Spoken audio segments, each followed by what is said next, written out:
నమస్తే welcome to Rudra TV. Mega compound అనే tag తో ఎంట్రీ ఇచ్చి ఇప్పుడు ఆ ముద్రను చెరిపేసుకొని తనకంటూ ప్రత్యేక గుర్తింపు తెచ్చుకున్నాడు అల్లు అర్జున్.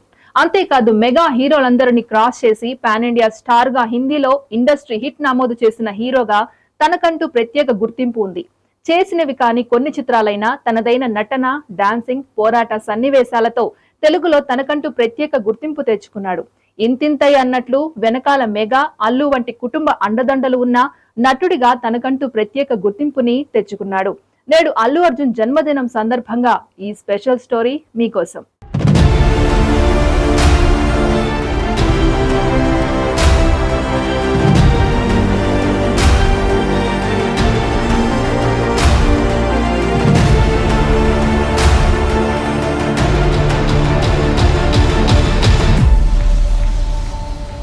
ముఖ్యంగా అల్లు అర్జున్ 22 ఏళ్ల క్రితం గంగోత్రి సినిమాతో హీరోగా మొదలైన నట ప్రస్థానం ఇప్పటికీ నిరాటంకంగా కొనసాగుతూనే ఉంది. అల్లు రామలింగయ్య మనవడిగా, అల్లు అరవింద్ తనయుడిగా, మెగాస్టార్ అల్లుడిగా అల్లు అర్జున్ వెండితెర ఎంట్రీకి ఎలాంటి ఒడిదుడుకులు లేకుండా సాఫీగా సాగింది. అల్లు అర్జున్ 1982లో ఏప్రిల్ 8న అల్లు అరవింద్, నిర్మల దంపతులకు 2వ పుత్రుడిగా జన్మించాడు. బాల నటుడిగా చిరంజీవి హీరోగా, ఏ కోదండరామిరెడ్డి దర్శకత్వంలో నటించిన విజేతలో బాల నటుడిగా వెండితెరకు పరిచయమయ్యాడు. అంతేకాదు కమల్ హాసన్ స్వాతిముత్యంలో కూడా బాల నటుడిగా నటించాడు. తర్వాత కొన్నేళ్లకు చిరంజీవి హీరోగా నటించిన డాడీలో చిన్న క్యారెక్టర్ లో మెరిశాడు. ఇక అల్లు అర్జున్ హీరోగా ఎంట్రీ ఇచ్చినప్పుడు ఎవరి కుర్రాడు మరీ ఇలా ఉన్నాడు, బ్యాక్గ్రౌండ్ ఉంటే హీరో అయిపోవచ్చా అనే విమర్శలు ఎదుర్కొన్నాడు. పేడి ముఖం వాడిని ఆడియన్స్ పై రుద్దడమేనా అని కామెంట్స్ వినిపించాయి.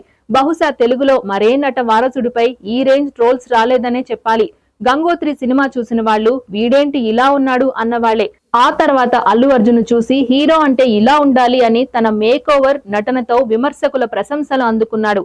గంగోత్రి హీరోగా మొదలైన అల్లు అర్జున్ నట జీవితం పుష్ప 2 వరకు నిరాటంకంగా కొనసాగుతూనే ఉంది. ఇక 2021 ఏడాదిగాను పుష్ప సినిమాలోని యాక్టింగ్ కు బెస్ట్ యాక్టర్ గా రికార్డ్ క్రియేట్ చేశాడు.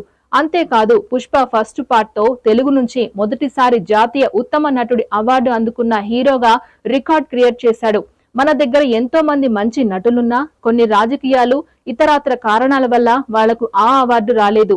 దీంతో వాళ్ళు బెస్ట్ యాక్టర్స్ కాదని చెప్పలేం. కానీ అల్లు అర్జున్ ఈ అవార్డు అందుకొని సత్తా చాటాడు. అంతేకాదు సౌత్ సినీ ఇండస్ట్రీ నుంచి అత్యధిక ఇన్స్టాగ్రామ్ ఫాలోవర్స్ ఉన్న హీరోగా అల్లు అర్జున్ నిలిచారు. మరోవైపు ఇన్స్టాగ్రామ్ అల్లు అర్జున్ పై ఓ డాక్యుమెంటరీ చేసింది. మన దేశంలో ఈ ఘనత అందుకున్న తొలి హీరో అల్లు అర్జున్ కావడం విశేషం.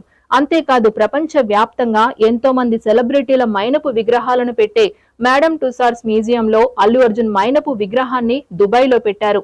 గతేడాది చివర్లో పుష్ప 2 మూవీతో పలకరించి ఇండస్ట్రీ హిట్ అందుకున్నాడు అల్లు అర్జున్.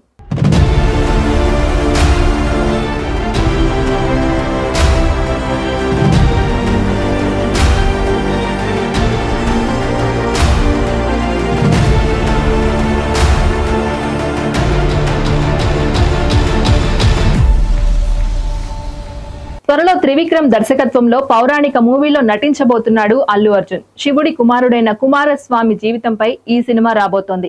మరోవైపు అట్లీ దర్శకత్వంలో తొలిసారి ద్విపాత్రాభినయం చేయబోతున్నాడట. అట్లీ బోయపాటి సీను దర్శకత్వంలో మరో సినిమా చేయనున్నాడు. దీంతో పాటు పలు పాన్ ఇండియా ప్రాజెక్టులతో పాటు పుష్ప 3 మూవీ ఉండనే ఉంది. మరోవైపు త్వరలో పుష్ప 3 మూవీతో పలకరించబోతున్నాడు. మొత్తంగా ఈ రోజు బర్త్డే జరుపుకుంటున్న అల్లు అర్జున్ కు రుద్ర టీవీ తరపున జన్మదిన శుభాకాంక్షలు.